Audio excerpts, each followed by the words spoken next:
நாம் தேவனுடைய சத்தியத்தை கேட்டோம். 9ஆம் தேதி ஞாயிற்றுக்கிழமை தேவனுடைய வார்த்தை கவனித்தோம். கருத்தான ஜெபம் என்றதான ஒரு தலைப்புல கர்த்தருடைய வார்த்தையை கவனித்தோம். இப்பொழுது இந்த கருத்தான ஜெபம்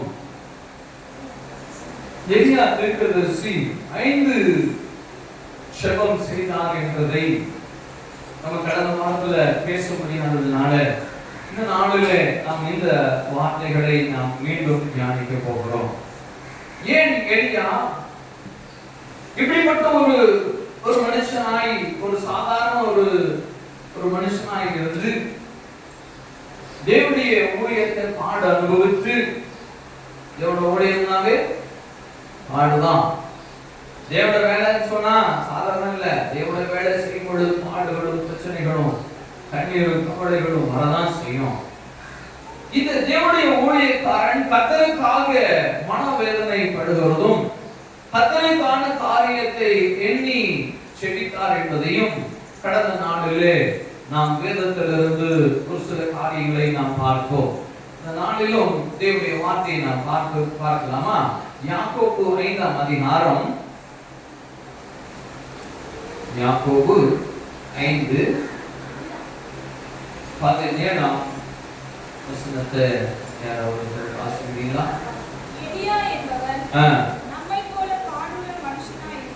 எலியா என்பவன் நம்மை போல மைக்கிறோமா? எலியா என்பவன் நம்மை போல பாடுள்ள மனுஷனாய் இருந்து மழை பெய்யாதபடிக்கு கருத்தாய் ஜெபம் பண்ணினான். அப்பொழுது 3 வருஷமும் 6 மாதமும் பூமியின் மேல் மழை பெய்யவில்லை. ஹல்லேலூயா, ஹல்லேலூயா. இந்த வார்த்தையை நாம் தியானிப்பதற்கு முன்பாய் ஒரு நிமிடம் கூட கண்களை மூடி நாம் தேவனிடத்துல ஆண்டவரே எங்களோடு பேசுங்க ஆண்டவரே சொல்லி நாம் ஜெபிக்கிறோம். என் அன்பு பரிசுத்த ஆவியானவரே, இந்த கர்த்தருடைய வார்த்தையை நாங்கள் தியானிக்க வேளையில வந்திருக்கிறோம். என் தேவனே, நாங்கள் தேவனுடைய சத்துவம் நிறைந்த வார்த்தைகளாகிய இந்த செய்திகளை நாங்கள் கேட்க என் தேவன் எங்களோடு பேசணும். பரிசுத்த ஆவியானவரே, நீர் எங்களோடு பேசுங்கப்பா. எங்களோட பலகீனங்கள் நீங்க ஆண்டவரே, எங்களுக்கு ஆண்டவர் தேவனுடைய பலனை பெற்றுக்கொண்டு எங்கள் பலகீனங்கள் நீங்கி எங்கள் கர்த்தருக்குள்ளான தேவனுடைய பிள்ளைகளாய் வளருவதற்கு வேண்டிய சத்துவம் நிறைந்த தேவனுடைய வார்த்தைகள் எங்களோடு கர்த்தரை பேசும்படியாய் ஜெபிக்கிறப்பா. நீங்க பேசுங்க, நாங்கள் கேட்கிறோம். இயேசுவின் நாமத்தில் பிதாவே. ஹல்லேலூயா, ஹல்லேலூயா. இங்கே தேவனுடைய வார்த்தைகள் படிக்குமா? எலியா என்பவன் நம்மை போல பாடுள்ள மனுஷனாய் இருந்தும் மழை பெய்யாதபடிக்கு கருத்தாய் ஜெபம் பண்ணினான். இங்கே தேவனுடைய மனுஷனாகிய இந்த எலியா நம்மை போல ஒரு பாடுள்ள மனுஷனாய் காணப்பட்டார். நாமும் அநேக பாடுகளுக்குள்ளாய், வேதனைகளுக்குள்ளாய், கஷ்டங்களுக்குள்ளாய் போவது கூட இந்த எலியாவும் அநேக பாடுள்ள மனுஷனாய் இருந்தார். ஆனாலும் கருத்தாய் ஜெபித்தார். கடந்த நாளிலே இந்த தேவனுடைய கருத்தான ஜெபத்துக்கான அர்த்தங்களை தேவன் உங்களுக்கு அழகாய் சொல்லிக் கொடுத்தார். இந்த கருத்து என்பது இது தேவனுக்கான சித்தம் செய்வதற்காக தேவன் அவர் காரியங்களை செய்து இந்த ஜனங்களை சீர்படுத்த வேண்டும் என்றதான கருத்துதான் இந்த எலியாவின் ஜெபம். இவர் எலியா செய்த ஜெபம் தேவனுடைய சித்தத்தை நிறைவேற்றுவதற்கு. ஹல்லேலூயா.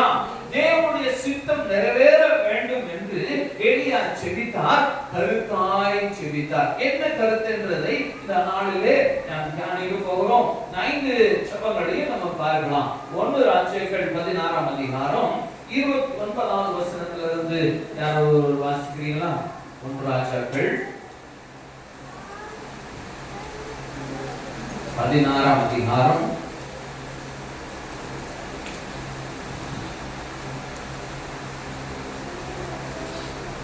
29 29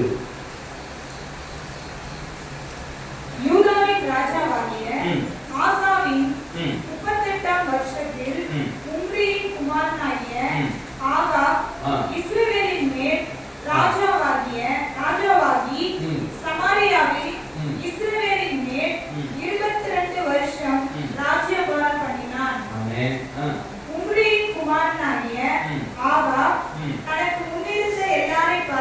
தனக்கு முன்னிருந்த எல்லா ராஜாக்களை பார்க்கிலும் கர்த்தரின் பார்வைக்கு பொல்லாப்பானதை செய்தான்.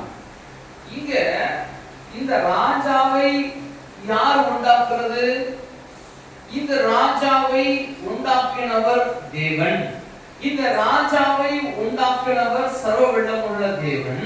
இந்த ராஜா இந்த ராஜ்யபாரத்துக்கு வந்த பிறகு இவனுடைய காரியங்கள் பார்க்கிறோம்.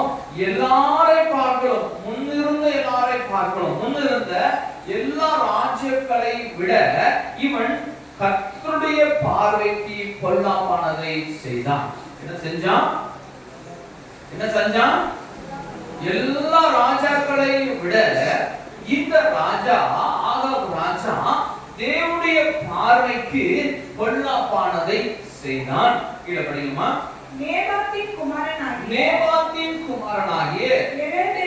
எரேபெயாமின் பாவங்களில் நடப்பது அவனுக்கு கொஞ்சம் காரியம் என்று நினைத்தால் போல் அவன் சீதோனியரின் ராஜாவாகிய ஏத்பாகாலின் குமாரத்தி யெசபேலை விவாகம் பண்ணினதும் அல்லாமல் அவன் போய் பாகாலையும் சேவித்து அதை பணிந்து கொண்டு தான் சமாரியாவிலே கட்டின பாகாலின் கோயிலில் பாகாலுக்கு பலிபீடத்தை ஏற்படுத்தினான். என்ன காரியம் செஞ்சா பாருங்க. இவன் பொல்லாப்பு தேவனுக்கு பொல்லாப்பானதை செய்கிறான். இரண்டாவது காரியம் இந்த 30 படிக்குமா? நேபாத்தின் குமாரனாகிய எரேபெயாமின் பாவங்களில் நடப்பது அவனுக்கு கொஞ்சமா இருந்துச்சு. அந்த எரேபியாம் அவன் ராஜா, அந்த ராஜா இஸ்ரவேல் ராஜா அவன் செய்த காரியம் கொஞ்சமா கம்பேரிங் டு இந்த ஆகாப் ராஜாவை இந்த எரேபியாம் ராஜாவையும் கம்பேர் பண்ணி பார்க்கும் பொழுது இந்த எரேபியாம் செய்த காரியங்கள், அநியாயங்கள், அக்கிரமங்கள் கொஞ்சம். இந்த யூதாவின் ராஜாவாகிய இந்த ஆகாபுடைய காரியத்தை நாம் பார்க்கிறோம். இவன் பயங்கர மோசமானவனாய் இருந்தான் என்று பார்க்கிறோம். ஹல்லேலூயா. இவன் பயங்கர மோசமானவனாய் இருந்தது. அடுத்தது அவன் சீதோனின் ராஜாவாகிய எத்பாகாலின் குமாரத்தி யெசபேலை விவாகம் பண்ணினதும் அல்லாம அவன் போய் பாகாலை சேவித்ததை அணிந்து கொண்டான். இந்த தேவனுடைய மனுஷன், இந்த ஆகாப் ராஜா அவன் பண்ண அக்கிரமத்தை விவரித்து சொல்லப்பட்டிருக்குது. இவன் போய் அந்த ராஜா எத்பாகாலின் குமாரத்தி, யார் அவன்? சீதோனின் ராஜா. அவன் தேவனுடைய மனுஷர்கள் அல்ல, அவர்கள் பிசாசை வணங்குகிறவர்கள், அவர்கள் தேவனுடைய சந்ததி அல்ல, அது பிசாசின் பிள்ளைங்க. அவர்களோடு கூட கலவரத்திற்கு இவன் அங்க போய் ஒரு பொண்ணை எடுக்கிறான். யார் அவ?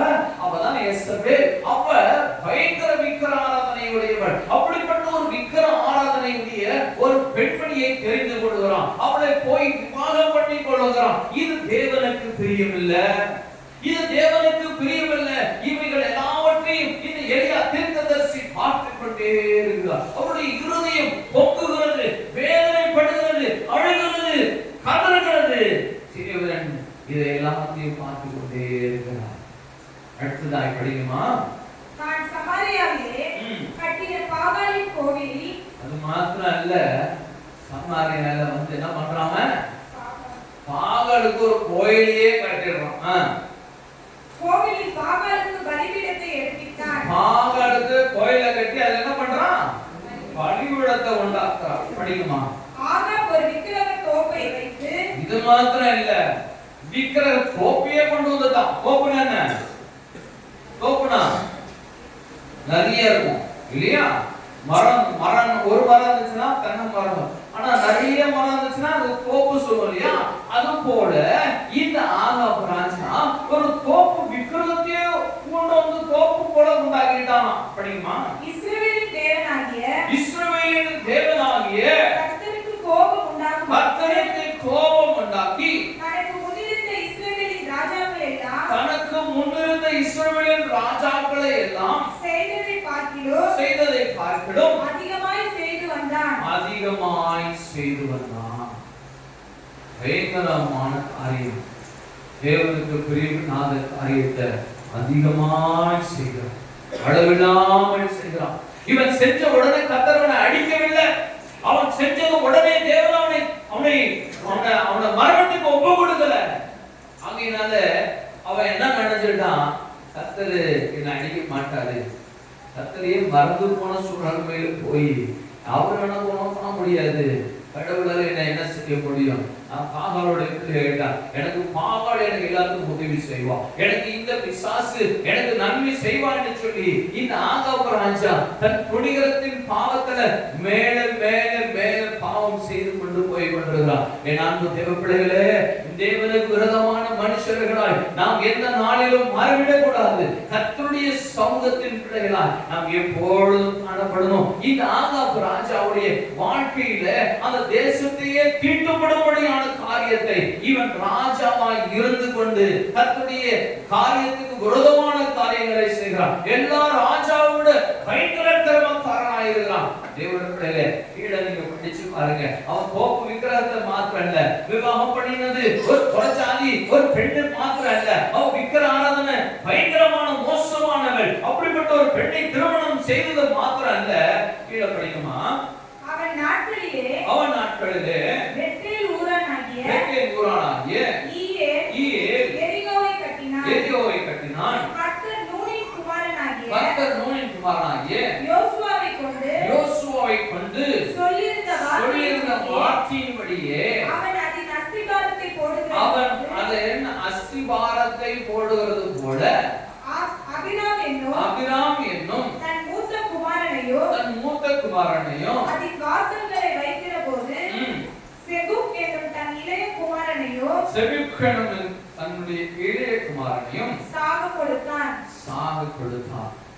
என்ன பண்ண பார்த்தீங்களா? கோயில் விக்கிரகம் பண்ணிட்டான், கோயிலை கட்டிட்டான், தோப்பு விக்கிரகத்தை கொண்டு வந்து செஞ்சான், தோப்பு கூட பண்ணிட்டான், விக்கிரகங்கள் நிறைய விக்கிரகங்களை கொண்டு வந்துட்டான், பலிபீடத்தை கட்டிட்டான். அடுத்து தன்னோட சொந்த பிள்ளைகளாக 2 பேரையும் அங்க கொண்டு போய் பலி செலுத்தான், நரபலி செலுத்துறான். எவ்வளவு அக்கிரமான ஒரு காரியம்! அதுவும் யாருக்கு? பாகாலுக்கு, தேவனுக்கு, பாகாலுக்கு. இதை கண்ட போது தீர்க்கதரிசியாகிய எலியா மனவேதனை அடைகிறான். அல்லேலூயா! மனவேதனை அடைகிறார். ஐயோ, என் தேவனுடைய ஜனங்களை, என் தேவனுடைய தேசத்தை இப்படியாய் தீட்டுப்படுத்துகிறானே, இப்படியாய் தீட்டுப்படுத்தி விட்டானே, நான் என்ன செய்வேன்? இவன் திருந்துவதற்கு, இந்த தேசம் மாறுவதற்கு நான் என்ன செய்ய வேண்டும் என்று இவன் கர்த்தருக்கான திட்டங்களை தீட்டவும், கர்த்தருக்காக ஒரு காரியத்தை செய்யவும், தேவனுடைய சித்தம் நிறைவேறுவதற்காக இவன் கருத்தாய் தேவனிடத்திலே ஜெபித்தான். அல்லேலூயா!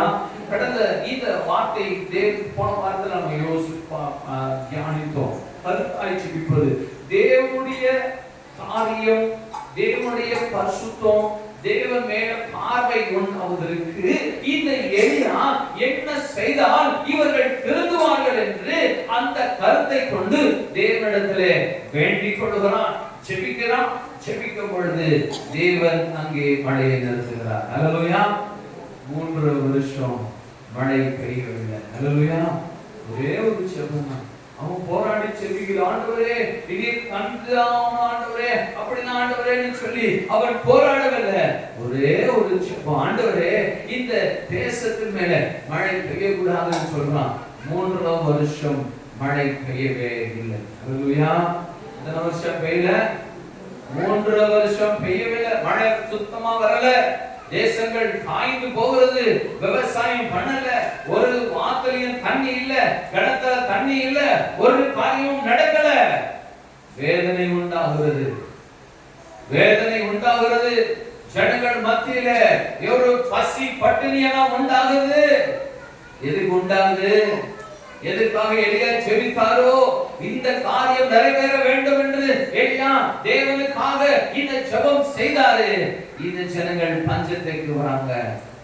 நீங்கள் ஆசீர்வாதப்படும் பொழுது தேவனை மறந்து விடுவோம், கர்த்தருக்கு விரோதமான காரியங்களை செய்து விடுவோம், ஊழியக்காரருக்கு விரோதமாய் பேசி விடுகிறோம், ஆலயத்துக்கு விரோதமாய் எழுப்பி விடுகிறோம். கர்த்தருடைய பிள்ளையே, இதுக்காகவா தேவன் உன்னை ஆசீர்வதித்தாரு, இதுக்காகவா தேவன் உங்களை உயர்த்தினாரு. தேவ பிள்ளைகளே, நீங்க தேவனிடத்துல ஆசீர்வதிக்கப்பட்டு உயர்த்தப்படும் பொழுது நான் இன்னும் கர்த்தருக்காக நான் என்ன செய்யணும், இன்னும் நான் தேவனுக்கு நான் என்ன செய்ய வேண்டும் என்று நாம் யோசிக்காம நாம் அநேக காரியங்களை செய்து விடுகிறோம். தேவனுடைய பிள்ளைகளே, கர்த்தரிடத்துல நீங்க திரும்பும்படிக்காக தான் கர்த்தர் இந்த எலியாவை கொண்டு இப்படிப்பட்ட ஒரு ஜெபத்தை செய்ய வைக்கிறாரு.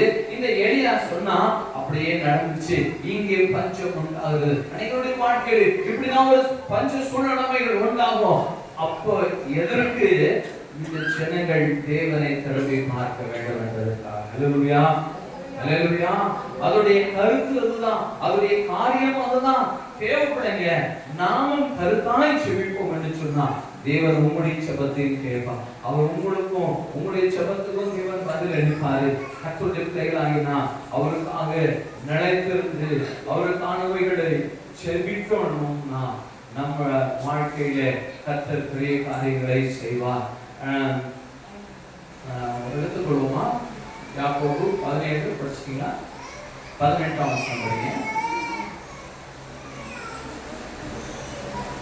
மறுபடியும் ஜெபம் பண்ணினான். அப்பொழுது வானம் மழை பொழிந்தது. ஹல்லேலூயா. இங்க எலியா திரும்பவும் ஜெபம் பண்ணுகிறாரு. முதலாவது ஜெபம் பண்ணின பொழுது என்ன நடந்தது? மழை நின்றது. என்ன காரியம்? அதுல என்ன கருத்து? அதுல உள்ள கருத்து, இந்த ஜனங்கள் என்ன பண்ணணும்? தேவனை நோக்கி பார்க்க வேண்டும். அப்ப இவன் எப்ப பாப்பான்? இவன் எப்ப திருந்துவான்? இவனுக்கு மழை இல்லைன்னா இவனுக்கு ஒரு பஞ்சம் உண்டாகும். இந்த பஞ்சம் உண்டாகும் பொழுது இவன் தேவனிடத்துல வருவான். நிறைய பேர் அப்படிதான் நல்லா பலன் கொடுத்துட்டு இருக்கும் போது, நல்லா ஆசீர்வதிக்கப்படும் பொழுது நாம் தேவன் என்ன பண்றது இல்ல, நினைச்சு பாக்குறது இல்ல. கொஞ்சம் ஆசீர்வதிக்கா போயிடுறது. எங்க போறது? அவன் இஷ்டத்துக்கு போல ஓடுறது, அங்க போறது இங்க போறது, எங்கேயே போறது. கர்த்தர் அடித்த பிறகுதான் ஐயோ நான் தப்பு பண்ணிட்டேன்னு யோசிக்கிறது. அப்படி அவங்கதான் இந்த ஜனங்கள் மத்தியிலும் கர்த்தர் ஒரு கருத்தான காரியத்தை செய்ய வேண்டும் என்று சொல்லி தேவ மனுஷனாகி எலியா செபித்தாரு. மழை நின்றது, காரியங்கள் வேறு வகையாய் மாறுகிறது, பஞ்சம் உண்டாகிறது. அடுத்ததான் ஒரு சுபத்தை நாம் பார்ப்போம். 1 நாட்கள் 17ஆம் அதிகாரம் 21-22 வசனங்களை யாராவது படிங்க. அந்த பிள்ளையின் மேல் 3 தரம் குப்புற விழுந்து, என் தேவனாகிய கர்த்தாவே, இந்த பிள்ளையின் ஆத்துமா அவளுக்குள் திரும்பி வர பண்ணும் என்று கர்த்தரை நோக்கி விண்ணப்பம் பண்ணினான். இங்கே இந்த சாரிபாத் என்ற ஊரில் உள்ள ஒரு விதவை, இந்த விதவை மூலமாய் தேவன் எலியாவை போஷித்தாரு. தேவன் எலியாவை போஷித்தது மாத்திரம் இல்ல, இந்த தேவனுடைய மனுஷனாகிய எலியாவுக்கு அந்த சாரிபாத் ஊரில் வாழுகிற அந்த விதவை ஆசீர்வதிக்கப்பட வேண்டும் என்பதற்காக தேவன் இந்த எலியாவை அங்க அனுப்பினாரு. இந்த எலியா சாரிபாத் என்ற ஊருக்கு போய் அந்த விதவையினோட வீட்டுக்கு போறாரு. பஞ்சம் உண்டான நாடுல அவங்க கடைசி ஒரே ஒரு பிடி மாவுக்கு ஜோடி எண்ணெய் வச்சிருக்கிறாங்க. அதை செஞ்சு சாப்பிட போய் சாப்பிட்டு செத்து போலாம் அப்படின்னு நினைச்சிட்டு இருக்கிறாங்க.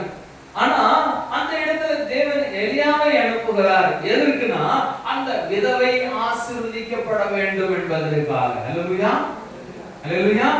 அந்த பஞ்ச காலத்துல அந்த விதவையை தேவன் கண்ணோக்கி பார்த்தார். அந்த விதவையுடைய வாழ்க்கையில தேவன் அற்புதம் செய்ய வேண்டும் என்பதற்காக இந்த எலியா எங்க அனுப்புறாரு? விதவை வீட்டுக்கு அனுப்புகிறார். எதற்காக? அந்த விதவை ஆசீர்வதிக்கப்படுவது. எப்படி ஆசீர்வாதம் உண்டாகுது பாத்தீங்கன்னா, இந்த எலியா போறாரு, அவங்க கொஞ்சோண்டு மாவு இருக்குது, ஒரு படி மாவும் கொஞ்சம் எண்ணெய் இருக்குது. அத கடைசியா ஒரே ஒரு தோசை சுட்டு சாப்பிட்டு செத்து போயிடலான்னு இருக்கிறாங்க. அந்த நேரத்துக்கு எலியா வரார். நம்ம வாழ்க்கையிலும் இப்படிப்பட்ட சூழ்நிலை உண்டாகும். ஒண்ணுமில்லாத நேரத்துல ஒரு ஊழியக்காரர் வந்து நிற்பாரு. ஒன்றுமில்லாத நேரத்துல ஒரு 6 மனுஷர் வந்து நிற்பாரு. உங்களை சோதிக்கிறதுக்காக அல்ல, உங்களை ஆசீர்வதிப்பதற்காக. ஹல்லேலூயா. அது சோதனைக்காக அல்ல, ஆனா நம்முடைய சூழ்நிலை அது சோதிக்கப்படும் ஒரு நிலைமை. ஒன்றும் இல்லையே, நான் என்ன செய்ய முடியும்? இந்த பணம் தானே இருக்குது, இந்த 100 ரூபாய் தானே இருக்குது, இந்த 1000 ரூபாய் தானே இருக்குது, இதுல தானே நாளைக்கு என் பையனுக்கு ஃபீஸ் கட்டணும்னு வச்சிருக்கிறேன். இத போய் இவர் கேட்கிறாரே, இதுக்காகவே இந்த மனுஷன் வந்திருக்கிறாரேன்னு சொல்லி நம்ம நினைக்கிறோம். ஆனா அதுலதான் தேவன் ஆசீர்வாதத்தை தர போகிறார். ஹல்லேலூயா. அதுல இருந்து தான் ஆசீர்வதிக்கப்பட போகுது. எலியா சொல்றார், அம்மா முதல்ல எனக்கு ஒரு அடியை சுட்டு கொண்டு வா, இந்த பஞ்ச காலம் முடிந்த வரையும் இதுல உனக்கு ஆகாரம் உண்டாயிருக்கும்னு சொல்றார். ஹல்லேலூயா. ஹல்லேலூயா. அந்த விதையுடைய இருதயத்திலே இந்த வார்த்தை அந்த மகள் விசுவாசிக்கிறாங்க. போய் முதல் அடையை சுட்டு கொண்டு கொடுக்குறாங்க. இந்த எளியாவை அதை சாப்பிட்டு ஆசீர்வதிக்கிறார். பஞ்ச காலம் முடிகிற வரையும் அந்த வீட்டிலே ஆகார குறை உண்டாகவே இல்லை. ஹல்லேலூயா. பஞ்ச காலம் முடிகிற வரையும் அந்த வீட்டில் ஆகார குறைவு உண்டாகவில்லை. அப்படி ஆசீர்வாதத்தை காண்கின்ற இந்த விதவை வீட்டுல மீண்டும் ஒரு காரியம் உண்டாகிறது. அவனுடைய பிள்ளை என்ன பண்ணான்? நான் ஒரு அடைய சாப்பிட்டு செத்து போலான்னு நினைச்சேன். ஆனா அந்த மனுஷன் நல்ல ஆகாரத்தெல்லாம் ஆசீர்வதிச்சிட்டாரு, நல்லா சாப்பிட்டோம். ஆனா இப்ப என் பையன் என்ன பண்ணிட்டான்? செத்து போயிட்டானே. திடீர்னு ஒரு மரணம் வந்துருச்சு.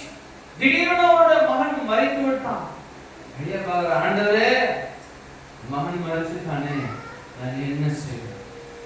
நிறைய இடத்துல வந்து திருவை சொல்றான், ஐயா மகன் மறித்து விட்டானே, மகன் மறித்து விட்டானே சொல்றா. அப்படி வாசனத்துக்கு திரும்பவும் அதற்கு அவன்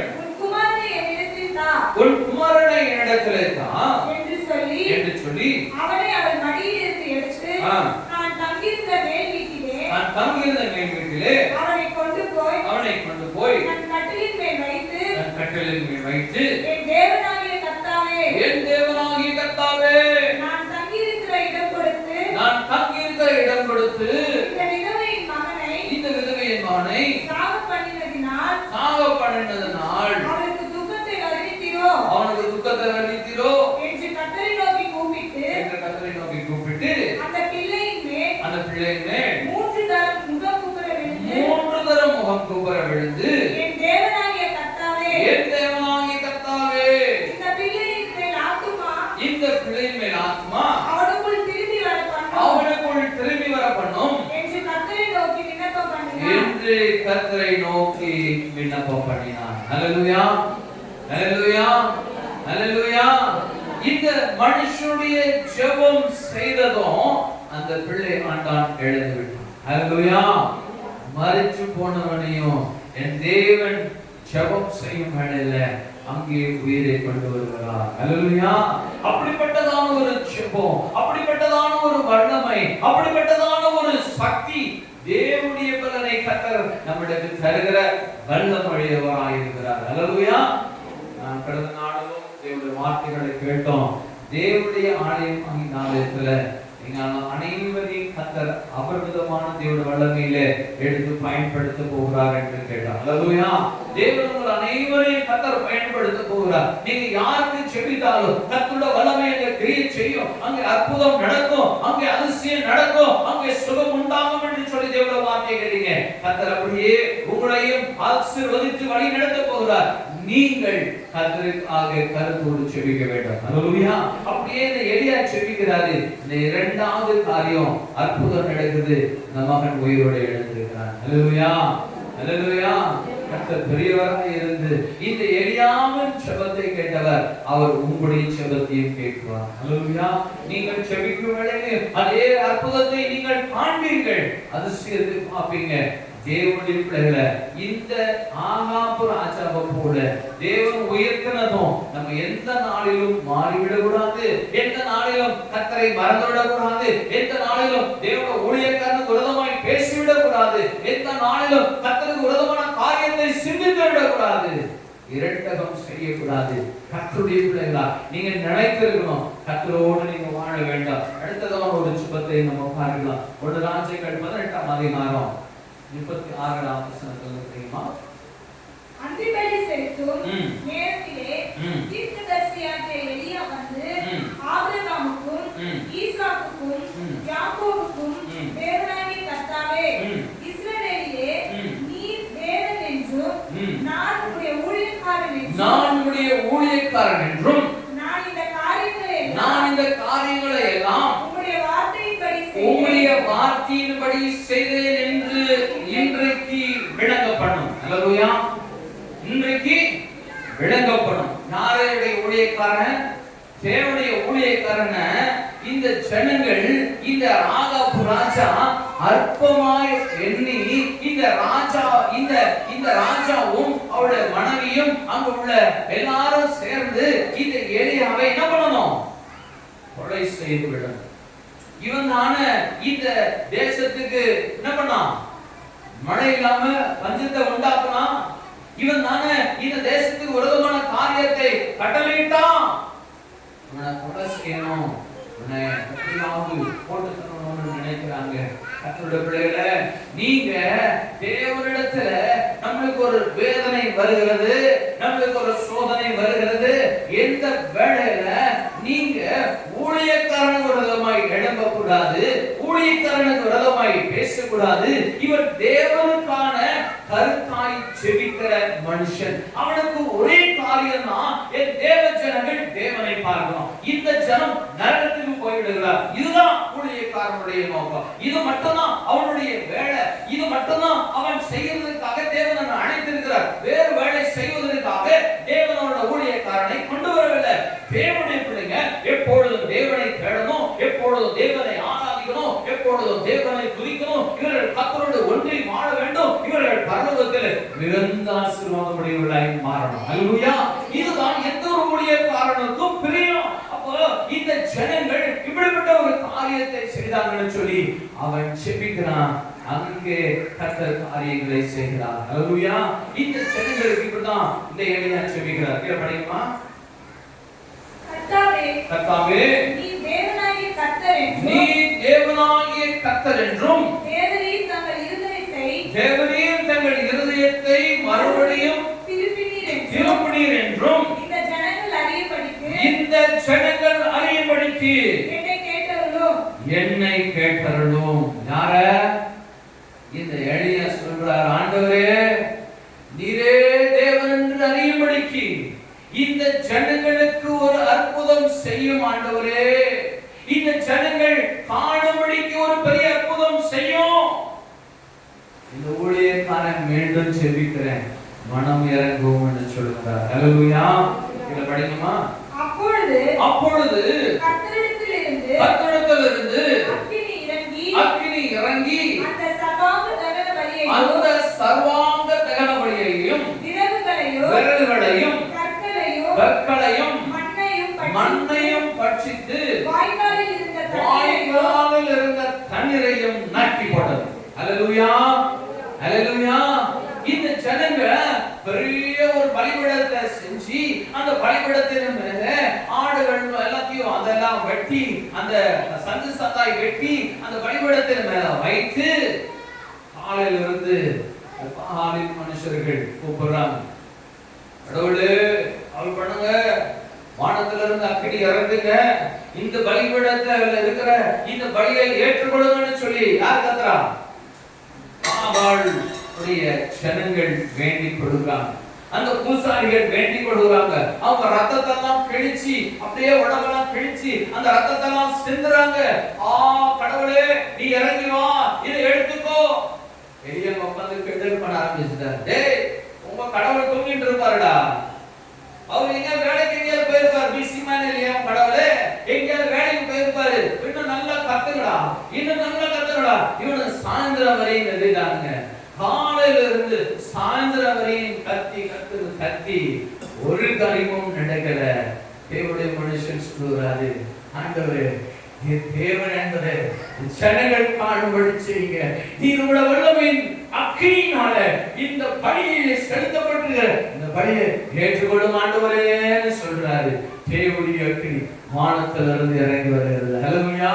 வானத்திலிருந்து இறங்கி அந்த அக்கினி அந்த பலியை ஏற்றுக்கொண்டது மாத்திரம் அல்ல, அங்க இருந்த தண்ணீர்கள் எல்லாவற்றையும் நக்கி போட்டது என்று பார்க்கிறோம். ஹல்லேலூயா, ஹல்லேலூயா. ஒரு நொடி பொழுதுல காலையில இருந்து சாயந்தரம் வரையும் போடல, ஒரே ஒரு வார்த்தை தான், ஆண்டவரே நீ தேவன்றவர்கள் அறியும்படிக்கு. கருத்துதான் அதுதான். கருத்தோடு செபித்தார் என் தேவனுடைய மனுஷன் தீர்க்கதரிசி, கருத்தோடு செபித்தார். இவன் மாறணும் ஆண்டவரே, இவன் மாறணும், இவன் தேவன் யார் என்று தெரிந்து கொள்ளணும், என் கூட என் தேவனை இருக்கிறீர் என்பதை இவன் காணட்டும் இயேசுவே, இவர்கள் காணட்டும் ஆண்டவரே என்று சொல்லி அந்த எலியா ஒரே ஒருவேளை தான் செபித்தாரு. வானத்திலிருந்து அக்கினி இறங்கி வந்தது. ஹல்லேலூயா, ஹல்லேலூயா. கருத்து என்ன கருத்து? இங்க தேவனுடைய பிள்ளைகள் உணர வேண்டும், உணரணும். கர்த்தருடைய காரியம் இன்னதென்று உணரணும். நான் ஏன் இப்படிப்பட்ட ஒரு காரியத்தை உண்டானது என்பதை உணரணும். அஞ்சம் உண்டானது எதற்காய் உண்டானது? என் வாழ்க்கையில பிரச்சனை உண்டாகிறது எதற்காய் உண்டாகிறது? என் வியாதி உண்டாகிறது எதற்காய் உண்டாகிறது? உணர வேண்டும். ஹல்லேலூயா. தேவனுக்கு விரோதமான காரியம் செய்வோம் என்று சொன்னா, கர்த்தருக்கு விரோதமான காரியத்தை பேசுவோம் என்று சொன்னா, என் தேவனுடைய பிள்ளைகளே, தேவன் உணரும்படியாக நீங்கள் திரண்டும்படியாக கர்த்தர் உங்களோடு இப்படிப்பட்ட ஒரு காரியத்தை செய்வார். ஆனா ஊழியக்காரன் வந்து செபிக்கிறான், தேவன் யார் என்பதை காமிக்கிறார். ஹல்லேலூயா, ஹல்லேலூயா. மனம் மாறணும், கர்த்தரிடத்திலே திரும்பணும், அவரை நோக்கி பார்க்கணும், அவரிடத்திலே நித்தமும் அவருடைய பாதத்திலே அமர்ந்திருக்கிற தேவனுடைய பிள்ளைகளாய் நாம் காணப்படணும். ஹல்லேலூயா. இரண்டாவது மூன்றாவது கருத்தான சுபத்தையும் தேவன் கேட்டார். எலியாவுக்கு பதில் தந்தார். நம்முடைய சுபத்துக்கு பதில் தருவாரா? அவர் உங்களுடைய சுபத்துக்கு பதில் தருவார். ஆனா அதுல கருத்து இருக்கணும். என்ன கருத்து? தேவனுடைய சித்தத்திற்கான கருத்து. அதுல கருத்து இருக்கணும். அது என்ன கருத்து? தேவனுடைய சித்தம் நிறைவேறுவதற்கான கருத்து. தேவனுடைய சித்தம் என்னவா இருக்கும்? என் ஜனம் அவரையே தேடணும். ஹல்லேலூயா. என் ஜனம் அவரை தேடணும், அவருடைய பாதைகளிலே நடக்கணும். அடுத்த வசனம் படிக்குமா? 1 ராஜ்யங்கள் 18ஆம் அதிகாரம் 42 இருந்து 45 வசனங்கள்.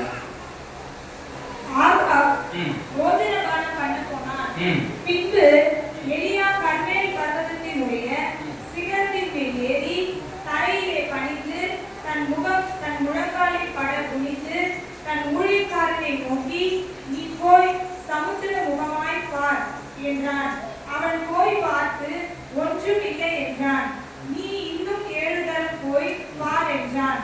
7ஆம் தரம் இவன், இதோ சமுத்திரத்தில் இருந்து ஒரு மனுஷனுடைய உள்ளங்கை அத்தனை சிறிய மேகம் எழுப்புகிறது என்றான்.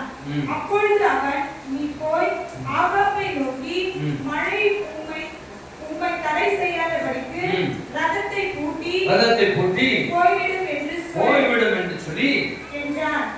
ஹல்லேலூயா. இங்கே அடுத்த சுபத்தை நம்ம பார்க்கிறோம். ஆண்டவர் ஒரு பெரிய அற்புதம் செய்ய இந்த ஆகாப் ராஜா அங்க வந்து இருக்கிறான். வழியெல்லாம் சென்று முடிச்சாச்சு. வழி தேவன் ஏற்றுக்கொண்டாரு. வழியை தேவன் ஏற்றுக்கொண்டிருந்தாருன்னா அவரோட பாவம் மன்னிக்கப்பட்டது. ஹல்லேலூயா, ஹல்லேலூயா. நாம் செலுத்துகிற படி என் தேவன் ஏற்றுக்கொண்டுட்டாருன்னா என் பாவம் மன்னிக்கப்பட்டது. இப்பொழுது மீண்டும் செபிக்கிறார், ஆண்டவரே உங்க பிள்ளைகளுடைய பாவத்தை மன்னிக்கிறதா? உங்க தேவனுடைய பிள்ளைகள் அல்லவா? இப்ப ஆண்டவரே எங்க மன இறங்குங்கப்பா, மழை வர வைங்க ஆண்டவரே. உங்க விழுந்து செபிக்கிறார், உங்க விழுந்து செபிக்கிறார். அவர் தேவனுடைய ஊழியக்காரருடைய மனுஷனை அனுப்புகிறார், போய் பாரு. அவனை சொல்றாரு, 7 முறை நீ போய் பாரு.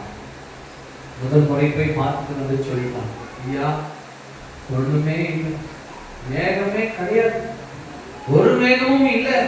இது மட்டும் சொல்லிட்டீரே மழை வரும் அப்படின்னு சொல்லிட்டீரே, மழைக்கான அறிகுறியே இல்லையா ஆண்டவரே? அதுக்கான அறிகுறியே இல்லை ஆண்டவரே. வாழ்க்கையில் இப்படிதான் சூழ்நிலைமைகள் இருக்கும். ஜெபம் பண்ணுவோம், அறிகுறியே இருக்காது, ஒரு மாற்றமும் இருக்காது, என்ன நடக்கும்னு தெரியாது, நான் பொழுது போறேனே. அறிகுறி இல்லையா? மீண்டும் செபியுங்க, மீண்டும் செபியுங்க, மீண்டும் செபியுங்க. இப்ப போய் பார்க்கிறான், உள்ள கையளவுல மேகத்தை பார்த்தேன். அல்லேலூயா. உள்ள கையளவு தான் மேகம் உண்டாச்சு, ஆனா அது பெருவெள்ளத்தின் மழையை பொழிந்தது. அல்லேலூயா.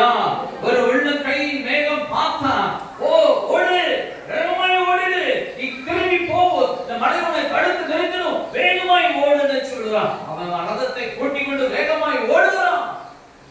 மழை வருகிறது, பெருவெள்ளத்தின் மழை, அந்த பஞ்சம் நீங்கும்படியாய் கர்த்தர் செய்தார். அல்லேலூயா. ஒரே கருத்தான ஜெபம். இவர்கள் தேவனை அறிந்து கொள்ள வேண்டும், நீரே உண்மையுள்ள தேவன் என்று மீண்டும் அவர்கள் அறிந்து கொள்ளணும். இயேசுப்பா, நீ கிரியை செய்யணும் ஆண்டவரே. இந்த கருத்தோடு தேவ மனுஷனாக எலியா ஜெபித்தான், அற்புதம் நடந்தது. அல்லேலூயா, அல்லேலூயா. நம்முடைய வாழ்க்கையிலும் கூட அநேக சூழ்நிலைகளில இப்படிப்பட்ட சூழ்நிலைகள்லாம் உண்டாகலாம். ஆனா நீங்க கருத்தாய் ஜெபிப்பீங்கன்னா, தேவனுக்கான பலி செலுத்தி தேவனிடத்துல மன்றாடி ஜெபித்து, என் தேவனே என் பாவத்தை மன்னியப்பா, அறியாமல் செஞ்சிட்டோம் ஆண்டவரே, அறியாமல் செஞ்சிட்டோம் ஆண்டவரே, இந்த காரியத்தை நான் இப்படியான சூழ்நிலை செய்து விட்டேன்ப்பா, என்னை மன்னி ஆண்டவரேன்னு சொல்லி கர்த்தருக்கு நீங்க பலி செலுத்துவீங்கன்னா கர்த்தர் அங்கீகரிப்பார். உங்களோட பாவம் நீக்கப்படும். மீண்டும் ஜெபிப்பீங்க, அங்க அற்புதம் நடக்கும். அல்லேலூயா, அல்லேலூயா. கருத்து ஒரே ஒரு கருத்து தான், தேவனுக்கான சித்தம் செய்யும். அல்லேலூயா. ஒரே ஒரு கருத்து, நான் தேவனிடத்திலே மனமாறி வரணும், நான் தேவனுக்கான மனுஷனாய் மாற வேண்டும் என்பது தான் கருத்து. இந்த கருத்துக்காக தான், இந்த தேவனுடைய சித்தத்திற்காக தான் இந்த தேவனுடைய மனுஷன் ஜெபிக்கிறார், அற்புதம் நடக்கிறது. அல்லேலூயா. கர்த்தருடைய பிள்ளைங்க, கடவுளால கேட்ட வார்த்தையில கர்த்தர் உங்களுக்கும் அப்படிப்பட்ட வரங்களான தேவனுங்களை நிரப்புவார். இந்த வரம் எதற்கு? இந்த வரம் எதற்கு? நீங்க ஜெபிச்சா கர்த்தர் அற்புதம் செய்வாரு. நீங்க ஜெபித்தா தேவன் உங்களுடைய ஜெபத்தை கேட்டு அங்க அதிசயங்கள் நடக்கும். எதற்கு இது? எதுக்கு? எதுக்கு? என்ன கருத்து இது? என்ன கருத்து இருக்கணுங்க? என்ன கருத்து இருக்கணும்? ஜனம் தேவ பிள்ளை கர்த்தரிடத்துல மனம் மாறி வரணும். அல்லேலூயா. புறஜாதியார் தேவன் இவர் ஒருவரே தேவன் என்று அறிந்து கொள்ள வேண்டும். இந்த ஜனம் சுகமடைஞ்சி இயேசு ஒருவரே தேவன் என்று அறிந்து கொள்ள வேண்டும். இதுதான் நம்முடைய கருத்தா இருக்கணும், இதுதான் நம்முடைய ஜெபமா இருக்கணும். தேவனுடைய சித்தத்துக்காய் நீங்கள் ஜெபிக்கும் பொழுது, தேவனுடைய கருத்தாய் ஜெபிக்கும் பொழுது அங்கே கர்த்தர் கிரியை செய்வார். அல்லேலூயா. உங்களுடைய பெருமைக்காய் அல்ல, நம்ம ஜெபிக்கிறது தேவன் பதில் செய்கிறார். இதுல எனக்கு ஏதாவது மேன்மை இருக்கா? எனக்கு ஏதாவது மேன்மை இருக்கா? கிடையாது. தேவனே செய்கிறார். அல்லேலூயா. பரிசுத்த ஆவியான தேவாதி தேவன் அற்புதம் செய்கிறாரு. இந்த மனுஷனுக்கு அல்ல, கர்த்தருக்கு கன மகிமை உண்டாகும். அல்லேலூயா, அல்லேலூயா. அப்படியே நீங்களும் நினைச்சு கர்த்தருடைய ஊழியத்தை செய்யுங்க, இன்னும் பெரிய அற்புதங்களை கர்த்தர் செய்வார். அல்லேலூயா. உங்களுடைய ஜெபம் கேட்கப்படும், அநேகர் சுகம் அடைவாங்க, அநேகருடைய வியாதிகள் நீங்கப்படும், கர்த்தர் நாமம் மகிமைப்படும். அல்லேலூயா. கருத்து ஒன்றுதான், அந்த ஆத்துமா தேவனிடத்திலே வர வேண்டும். அல்லேலூயா. இதுல எனக்கு பெருமை உண்டாகிறதுக்கு அல்ல, இந்த ஆத்துமா தேவனிடத்தில் திரும்பணும், அவன் தேவனை அறிந்து கொள்ளணும். அந்த ஆத்துமா மூலமாய் அநேக ஆத்துமாக்கள் தேவனை அறிந்து கொள்ள வேண்டும். அல்லேலூயா. அவர்கள் அனைவரும் பரலோகத்துக்கு வந்து சேர வேண்டும் என்பதுதான் கருத்து. அப்படியாய் நாமும் இருந்து செபிப்போம் என்று சொன்னால் இன்னும் பெரிய அற்புதங்களை கர்த்தர் மூலமாக செய்ய வர வேண்டியவராயிருக்கிறார். அல்லேலூயா. அடுத்ததாய் ஒன்றாட்சிகள் 18ஆம் அதிகாரம் 42ஆம் வசனம் வாசிங்கம்மா. தன் ஊழியக்காரனை நோக்கி, நீ போய் சமுத்திர முகமாய் பார் என்றான். அவன் போய் பார்த்து ஒன்றும் இல்லை என்றான். சாரி, 19:4 வாசிங்க. அது நம்ம பார்ப்போம். அவன் வனாந்தரத்தில் ஒரு நாள் பிரயாணம் போய் ஒரு சூரிய செடியின் கீழ் உட்கார்ந்து தான் சாக வேண்டும் என்று கோரி, போதும் கர்த்தாவே, போதும் கர்த்தாவே, என் ஆத்துமாவை எடுத்துக்கொள்ளும், என் ஆத்துமாவை எடுத்துக்கொள்ளும்பா. நான் என் பிதாக்களை பார்க்கிறோம், என் பிதாக்களை பார்க்கிறோம், நல்லவன் அல்ல நான் நல்லவன் இல்ல ஆண்டவரே. ஒரு சூரிய செடியின் கீழ் படுத்துக்கொண்டு நித்திரை பண்ணினான். நித்திரை பண்ணிக்கொண்டான். அன்பான வேதனை, ஜனங்கள் இப்படிமான ஜனங்களா இருக்கிறாங்க. இவ்வளோ வேதனைப்பா. என்ன நான் கொலை செய்யணும்னு நினைக்கிறான் ஆண்டவரே. நான் என்ன பண்ணுவேன்? நான் யாரிடத்துல போவேன் ஆண்டவரே? போதும் ஆண்டவரே, உங்களோடு போராட்டம் போதும் அப்பா. உங்களோடு பட்ட பாடுகள் போதும் ஆண்டவரே. இதனை எடுத்துக்கொள்ளும், இதனை எடுத்துக்கொள்ளும் ஆண்டவரே என்று சொல்லி சாதாரண மனுஷனோடு காணப்பட்ட தேவி தீர்க்கதரிசி மனம் உடைந்தவராய் செபிக்கிறார். போதும் ஆண்டவரே, போதும் ஆண்டவரே, என்னால தாங்க முடியல அப்பா. இருதயம் உடைக்கப்படுகிறது. அழுதாது அப்படி அழுது அழுது அழுது சுத செடிக்கிலேயே படுத்து உடைகிறான். என்ன நடந்தது? இவன் எடுத்துட்டாரா? உடனே கேட்கப்பட்டதா? நேரம் வந்துச்சு. நேரம் வரும் பொழுது எலியாவை தேவன் உயிரோடு பரலோகத்துக்கு எடுத்துக் கொண்டுட்டார். ஹல்லேலூயா.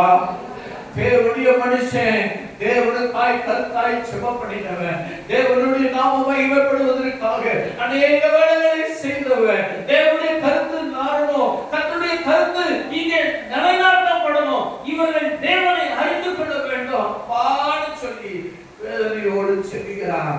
இந்த ஜெபம் கேட்கப்படுகிறது. உடனே கேட்கப்படல.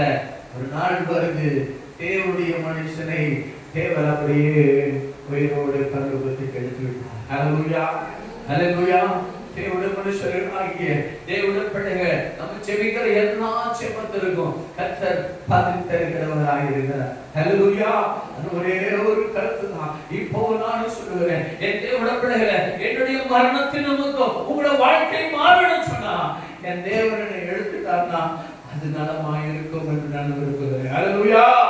என் தேவனை எடுத்துக்கொண்டார்னா அது மூலமாய் நீங்க தெரிஞ்சுவீங்கன்னா, அது மூலமாய் ஒரு ரட்சிப்பு புதிக்கப்படணும்னா என் தேவனை எடுத்துக் கொள்ளணும்னா நானும் கர்த்தரிடத்திலே நான் செபித்துக் கொண்டே இருக்கிறேன். நம்ம பிள்ளைகளே, ஒரே ஒரு கருத்து தான், நீங்க கர்த்தரிடத்திலே நிலைத்திருக்க வேண்டும். நீங்க தேவனுக்காய் வாழ வேண்டும். நீங்க பட்ட இந்த ரட்சிப்பை, நீங்க பெற்றுக்கொண்ட இந்த ரட்சிப்புல ஒரு நாளும் மாறாம கர்த்தருக்காய் நடக்கிறது, கர்த்தருக்கு என்று கனி செலுத்தணும். ஹல்லேலூயா. மனங்கள் படிக்கலாமா? 5 ஜெபங்களை நாம் கர்த்தரிடத்துல நாம் பார்த்தோம். தேவன் நம்மளுக்கு அற்புதத்தை செய்ய வல்லமையுடையவராய் இருக்கிறார். ஏசாயா 44 அதிகாரம் 17 வசனத்தை நாங்கள் படிங்க. ஏசாயா 44 17 அதிகாரம். அதில் நீதியான துண்டை தனக்கு விக்கிரக தெய்வமாக செய்து ஏசாயா 54 54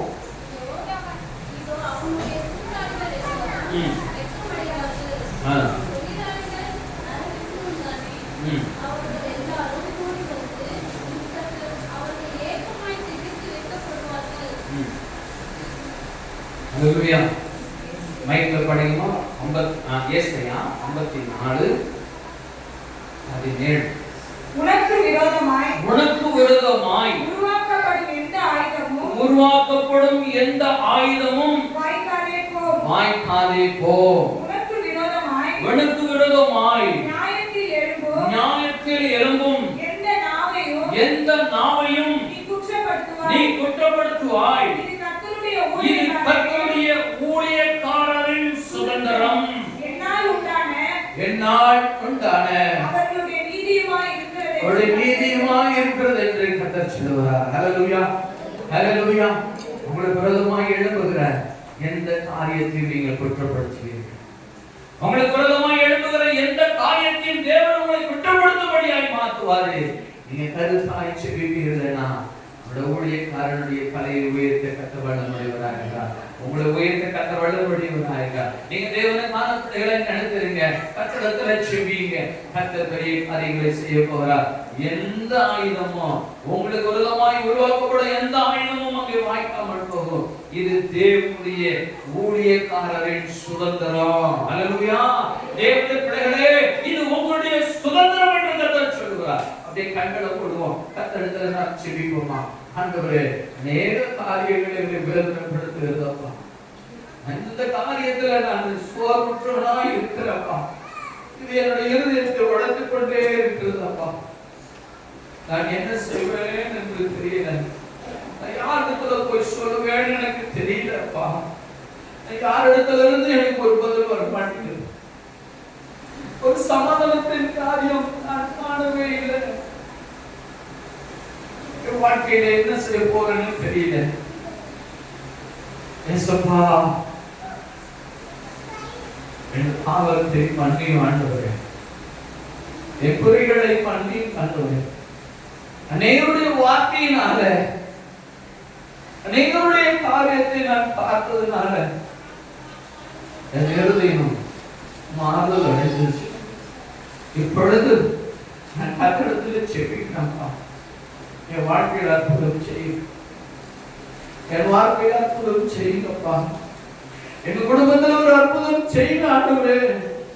இது உம்மால் கூடும். எளிய 5 ஜெபத்தையும் கேட்டு பெரிய காரியங்களை செய்கிறப்பா. அதே கருத்தான ஜெபம் எங்க வாழ்க்கையில நாங்கள் தேவனுக்கு திரும்ப, எங்கள் வாழ்க்கையில நீ ஒருவரே தேவன் என்று நினைத்திருக்க, நாங்கள் உண்மை மாத்திரம் பார்க்க. என் தேவனே, வேலையில எங்களுக்கு மனம் இறங்கும்படியாய் செபிக்கிறேன். பிள்ளைகளுக்கு மனம் இறங்க வேண்டும் என்று செபிக்கிறப்பா. பலவித சூழ்நிலைகளால, பலவித வேதனைகளால, பலவிதமான கேள்விகளால உங்களிடத்துல வந்திருக்கிறாங்கப்பா. நீரை படைக்க, இந்த கவலைகளை நீக்குப்பா. உம்மால் மாத்திரமே கூடும், உம்மால் மாத்திரமே கூடும். ஒரு அற்புதம் நடக்குது. இன்றைக்கு ஒரு வாழ்க்கையில் ஒரு அற்புதம் நடக்குது.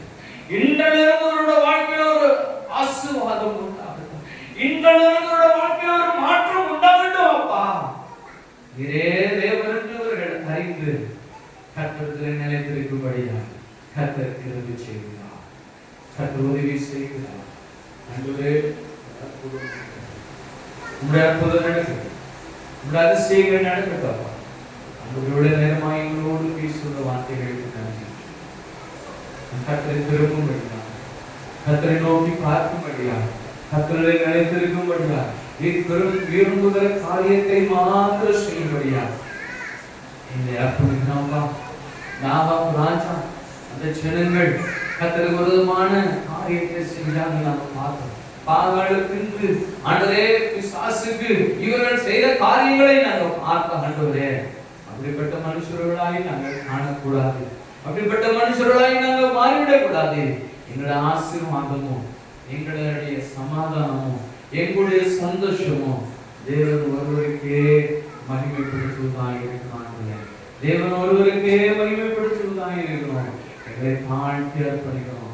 இன்றைக்கு எங்களுடைய ஆலயத்தில் செலுத்தின இந்த பலிகளை எல்லாம் கர்த்தர் நீங்க ஏற்றுக்கொள்ளுங்க. நீங்க ஏற்றுக்கொண்டீங்கப்பா, ஏற்றுக்கொண்டீங்கப்பா. எங்களோட பாவங்கள் எல்லாம் மன்னிக்கப்பட்டதப்பா. எங்க பாவங்கள் மன்னிக்கப்பட்டது. இன்றைக்கு ஒரு அற்புதம் செய்யும். இன்றைக்கு ஒரு அற்புதம். இன்றிலிருந்து எங்களோட வாழ்க்கை தரங்கள் மாறட்டும் இயேசுவின் நாமத்தினால. அது தேவனுக்காய் ஜீவித்து உதவி செய்கிறார். ஆண்டவராகிய இயேசு கிறிஸ்துவின் நாமத்தில் ஜெபத்தை ஏறெடுக்கிறோம். ஆமென், ஆமென், ஆமென். நம்முடைய கர்த்தராகிய இயேசு கிறிஸ்துவின் கிருபை, பிதாவாகிய தேவனுடைய பரிசுத்த ஆவியானவருடைய ஐக்கியமும் அன்பும் சமாதானமும் தேவனுடைய வார்த்தையை கேட்டது போல கர்த்தருடைய அற்புதங்களை அனுசரிகளை காணும்படியான பிள்ளைகளாய் கர்த்தரை மாற்றி வழி நடத்தி ஆசீர்வதித்து பரலோக ஜீவனை பெற்றுக் கொள்ளும்படியா, பரலோகத்தில் பங்கு பெறும்படியா கர்த்தராகவே நமக்கு உதவி செய்வார்கள். ஆமென், ஆமென், ஆமென். கர்த்தரை ஸ்தோத்திரிங்களா? ஆமென். கர்த்தரை ஸ்தோத்திரி. நம்மளோட விவசாயம் பேசு.